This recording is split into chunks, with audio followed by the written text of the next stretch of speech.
दोस्तों, उम्मीद है कि आप सब लोग खैरियत से होंगे। मैं हाजिर हूँ अपनी नई वीडियो के साथ। आज बारिश हो रही है यहाँ पे और बड़ा बेहतरीन मौसम है, अल्हम्दुलिल्लाह। मैंने सोचा कि आपको दिखा दूँ अपने घर की बालकोनी से व्यू। तो जनाब, आज का टॉपिक जो है वो है पुर्तगाल के एजुकेशन सिस्टम के बारे में। पुर्तगाल का एजुकेशन सिस्टम बेस करता है तीन चीज़ों पे, जिसके बारे में मैं अभी आपको तफसील से बताऊंगा। उसके बाद आपको ये बताऊंगा कि हम लोगों का एक्सपीरियंस यहाँ पे आने के बाद एजुकेशन सिस्टम के बारे में कैसा रहा। जी तो दोस्तों, पुर्तगीज एजुकेशन सिस्टम जो है वो कंप्राइज करता है तीन साइकिल्स पर, तीन लेवल्स में डिवाइड है। सबसे पहले प्री स्कूलिंग शुरू होती है 3 साल से लेके 6 साल तक के बच्चे के लिए। लेकिन एक बात नोट करने की है कि प्री स्कूलिंग जो है वो कंपलसरी नहीं है। इसके बाद पहली साइकिल जो स्टार्ट होती है वो प्री स्कूल के साथ साथ 4 साल की साइकिल होती है फर्स्ट, जो क्लास 1 से लेके और क्लास 4 तक जाती है। ठीक है।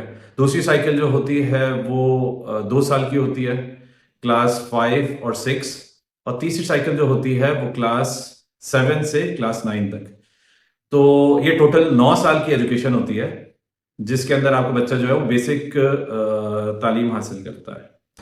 अच्छा, अब इस बेसिक तालीम हासिल करने के बाद आगे क्या होता है, उसके अंदर फिर सेकेंडरी एजुकेशन आती है। सेकेंडरी एजुकेशन जो क्लास 10, 11 और 12, और इसके अंदर जो है वो गवर्नमेंट की तरफ से वोकेशनल कोर्सेज भी कराए जाते हैं, वोकेशनल ट्रेनिंग कोर्सेज भी कराए जाते हैं, ताकि आपके बच्चे को जॉब मार्केट के हिसाब से तैयार किया जा सके।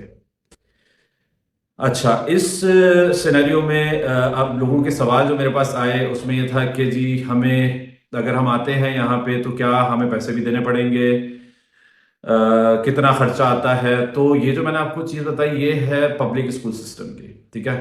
पुर्तगाल का पब्लिक स्कूल सिस्टम एक बेहतरीन स्कूलिंग सिस्टम है। ये जो स्कूलिंग सिस्टम है उसके अंदर पूरा गवर्नमेंट फंडेड होता है। ठीक है। स्कूलिंग बच्चों की फ्री है।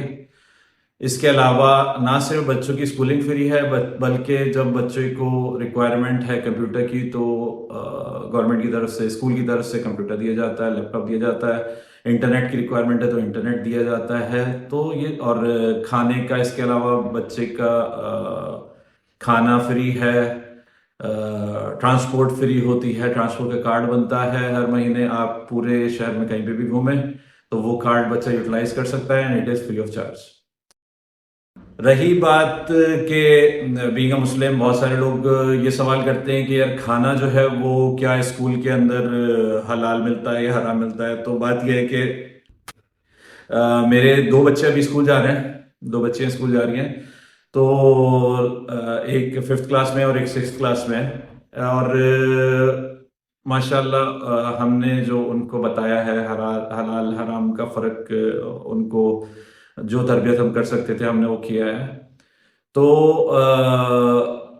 बच्चे स्कूल में जो लंच मिलता है उसके अंदर वो फिश खाते हैं, फल खाते हैं, और ये इस तरह की चीज़ें बच्चे खाते हैं। जब जिस दिन जो है वो नूडल्स होते हैं या किसी ऐसी जो उसके अंदर पास्ता होता है जिसमें क्रीम्स डलती हैं या जिसमें जो है वो केचप वगैरह यूज़ होता है, तो उस दिन बच्चे जो है वो वहाँ पे लंच नहीं खाते। वैसे बेसिक डेली जो है बच्चे कुछ ना कुछ घर से जरूर लेके जाते हैं। रही बात सिस्टम के, यहाँ पे एक और चीज़ जो बड़ी अच्छी मुझे लगी कि यहाँ पे पेपर्स नहीं होते हैं, जो लेकिन कंटिन्यूस जो है असेसमेंट चलती है स्कूल से। पेपर्स नहीं होते जैसे हमारे यहाँ सिस्टम में जो है वो हर साल पेपर होते हैं और पेपर होने के बाद जो है वो नेक्स्ट क्लास के अंदर जो है वो बच्चे को भेजा जाता है। लेकिन यहाँ पे कंटिन्यूस इवैल्यूएशन होती रहती है, असेसमेंट होते रहते हैं, और वो असेसमेंट की बेस पे नेक्स्ट क्लास में भेजा जाता है। There is nothing like exams हो रहे हैं और बच्चे जो है वो टेंशन में आ रहे हैं। सो बिल्कुल भी ऐसी कोई भी बात नहीं है। और फॉर मी, मैं आपको ये बताऊं कि हमारा जो एक्सपीरियंस था वो बहुत ही अच्छा रहा। हमने यहाँ पे आने के बाद 1 हफ्ते के बाद ही जो है वो शुरू कर दिया था कि बच्चों को एडमिशन कराना है, तो प्रोसेस स्टार्ट किया था। हम स्कूल गए। स्कूल की जो मैनेजमेंट थी, they were very helping and cooperative. उन्होंने हमसे सारे डॉक्यूमेंट्स की कॉपीज ली और उन्होंने हमें ये कहा कि आप जाइए और हम लोग जो है वो असेसमेंट करते हैं आपके डॉक्यूमेंट्स का एंड हम आपको कॉल करके बताएंगे।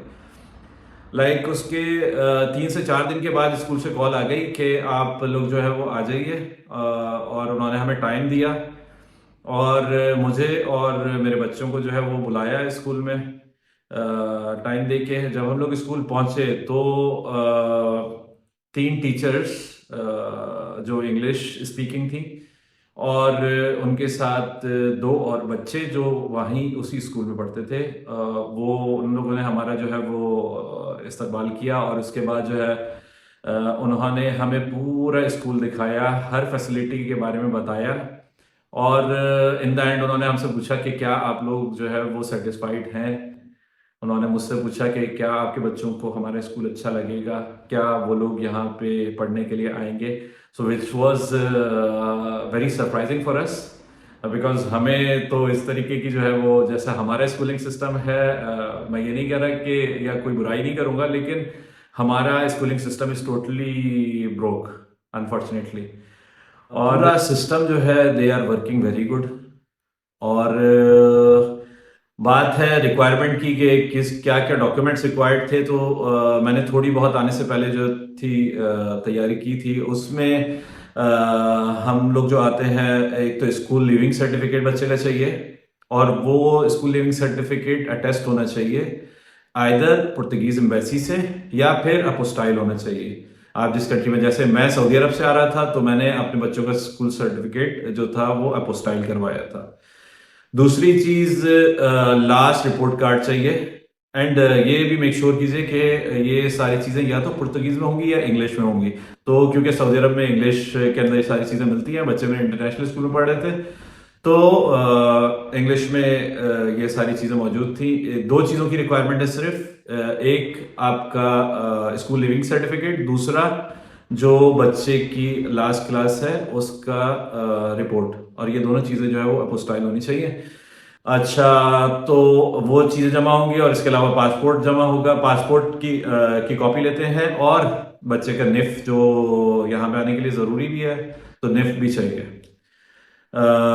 तो ये था मेरा छोटा सा एक यहाँ पे पुर्तगीज एजुकेशन सिस्टम के बारे में वीडियो। उम्मीद है कि आप लोगों को पसंद आएगा। अगर आप लोग मजीद मालूमात लेना चाहें कि और क्या क्या चीजें रिक्वायर्ड हो सकती हैं, क्योंकि हर किसी का डिफरेंट सिनेरियो होता है, तो आप मुझसे सवाल कर सकते हैं। कमेंट्स में ज़रूर सवाल कीजिएगा और मेरी वीडियो को लाइक, चैनल को सब्सक्राइब और शेयर करना मत भूलिए। अपना बहुत ज़्यादा ख्याल रखिएगा। इंशाअल्लाह जल्द आपसे दूसरे टॉपिक के साथ मुलाकात होगी। अस्सलाम वालेकुम व रहमतुल्लाह।